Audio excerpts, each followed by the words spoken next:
दौरा था इधर अंदर लबल ये आवाज उठाएंगे। हम तो कह रहे गाँव में प्राइवेट विद्यालय है तो जाके देना देना शुरू कर दो। ये भाई देखो इस तरह विद्यालय नहीं चाहिए हमारे में, पूरे टीचर चाहिए। 5 टीचर होने चाहिए, 5 क्लास होगी, हम बच्चे हम दे देंगे। रिजल्ट हमको हमारे हिसाब का चाहिए। रिजल्ट क्यों नहीं आ रहा है? अच्छा रिजल्ट आने लगे, बच्चे को होशियार होने लगे तो अपने बच्चे को क्यों वो फ्री फंड में यहाँ से 4 किलोमीटर दूर भेजेगा, पैसा भी बर्बाद करेगा। आदमी तो चाहता है ना। तो व्यवस्थाएं सरकार की मंशा ठीक हो, राजनीतिक लोगों की मंशा ठीक हो तो व्यवस्थाएं बदलने में देर नहीं लगती। व्यवस्थाएं बदलने में देर नहीं लगती। लेकिन राजनीतिक लोग हैं, जो सत्ता के लोग भी हैं, वो कभी आपका भला नहीं चाहेंगे। इसलिए इंडियन पार्टी का हम इसलिए बात करते हैं कि हम न्याय की बात करें। सामाजिक न्याय, क्या सामाजिक न्याय किसी को मिला? सामाजिक न्याय एससी ओबीसी वो आज भी सामाजिक न्याय नहीं है। सामाजिक न्याय का उदाहरण मैं बता दूं। इटावा की एक घटना होती है सामाजिक न्याय में। इटावा में यादों पोस्टर सब फारत है तथा भागवत कहते काट दी जाती है, पेशाब से उनका शुद्धिकरण करवाया जाता है।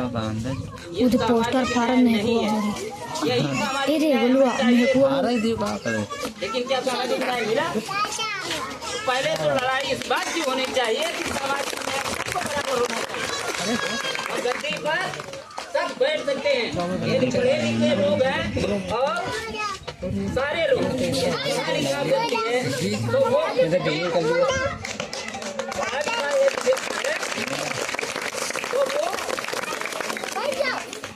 कथा भी कह सकता है।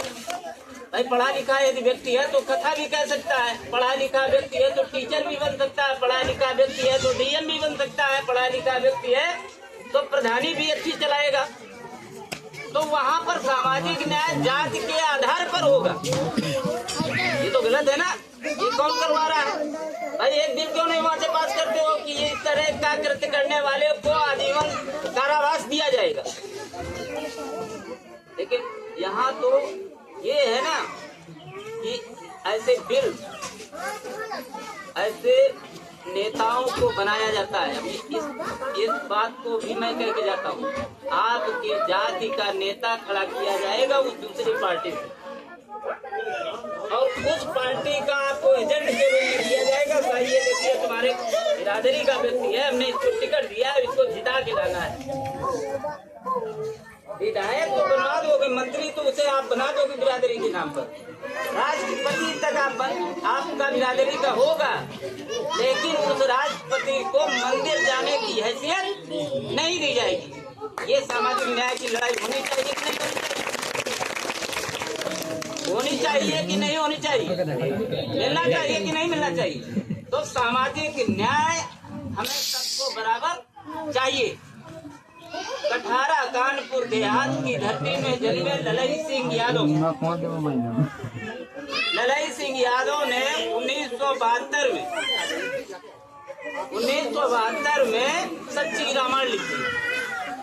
सच्ची रामायण लिखी तो ये तमाम नेताओं को और तमाम मनवादियों को बड़ा उसमें जो है क्रोध आया, बड़ा कुचले कूदे, उन पर मुकदमा किया गया। उनकी सच्ची रामायण को जब्त करवाया गया, नैवेद्य करवा दिया गया। लेकिन वो व्यक्ति सामाजिक न्याय की लड़ाई लड़ रहा था और ललई सिंह यादव ने उसके पास 59 बीघे जमीन कठारा में कानपुर देहात में पूरी 59 बीघे जमीन केवल समाज के लोगों के लिए सामाजिक न्याय के लिए उसने पूरी जमीन बेच दी और मुकदमा लड़ा। 1946 के मुकदमा को जीता।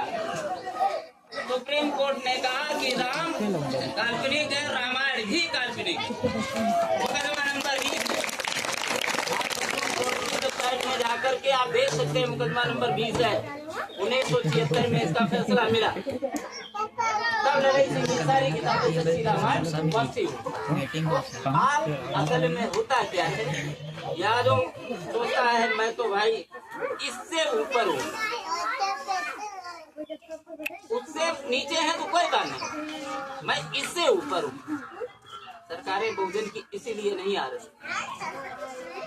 कि तुम कहीं ऊपर हो जाते हो और फिर थोड़ी देर में नीचे भी हो जाते हो। आपको सामाजिक न्याय की लड़ाई लड़ने के लिए सारे बहुजन सबके सब गुलाम हो, सबके सब नीचे हो। कौन ऊपर है भाई? ओबीसी वाला कैसे ऊपर है? तुम भी तो गुलाम। शूद्र का मतलब क्या होता है? शूद्र का मतलब है गुलाम होता है।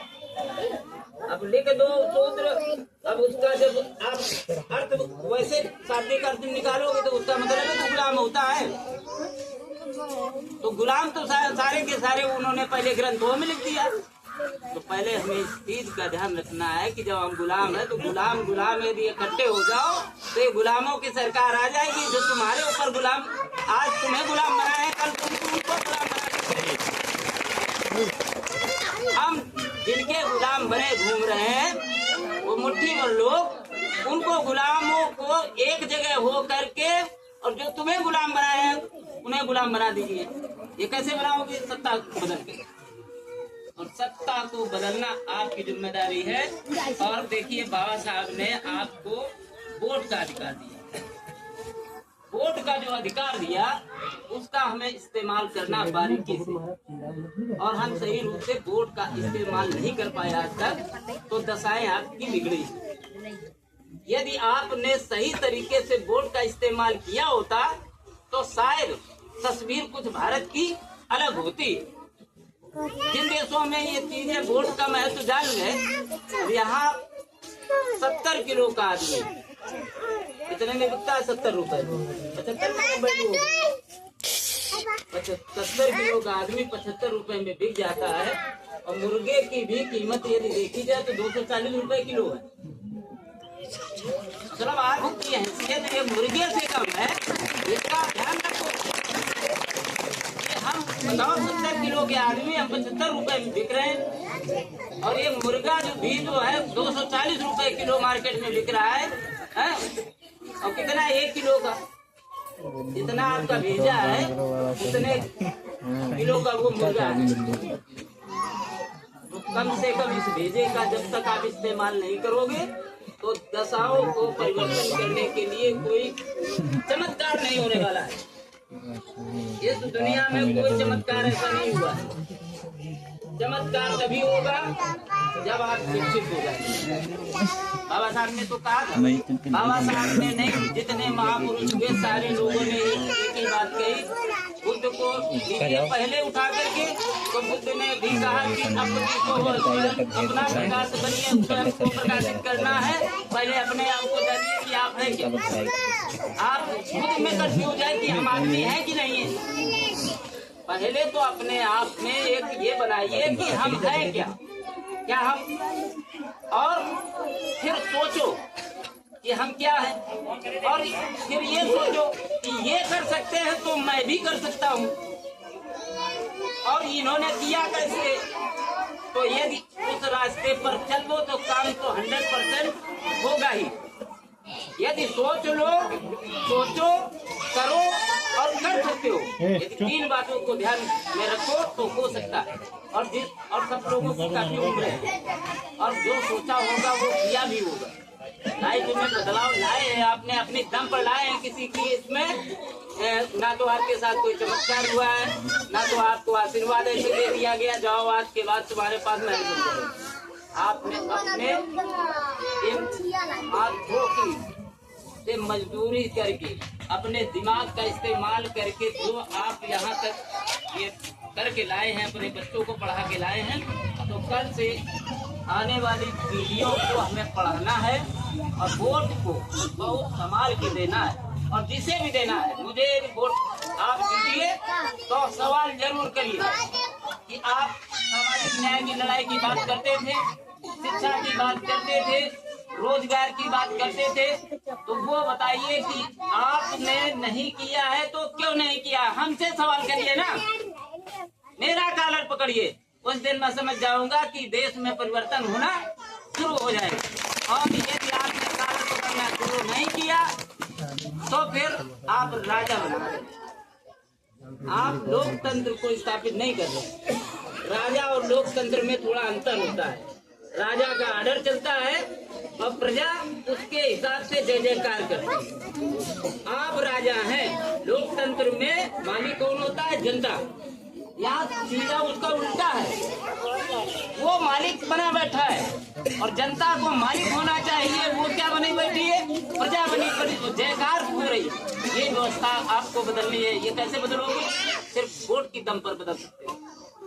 वोट की दम पर आप इसको परिवर्तित कर सकते हो कि भाई देखो तुमने कहा था, यदि नहीं किया तो तुम्हारी सत्ता पलट देंगे। उनके सत्ता को पलट दोगे तो दूसरे हमारे जैसे लोग आएंगे तो उस व्यवस्था में जो आप चाहते हैं वो करके दिखाएंगे, और नहीं दिखाते तो मेरा कारण भी पकड़िए, फिर नया आएगा। तो आखिर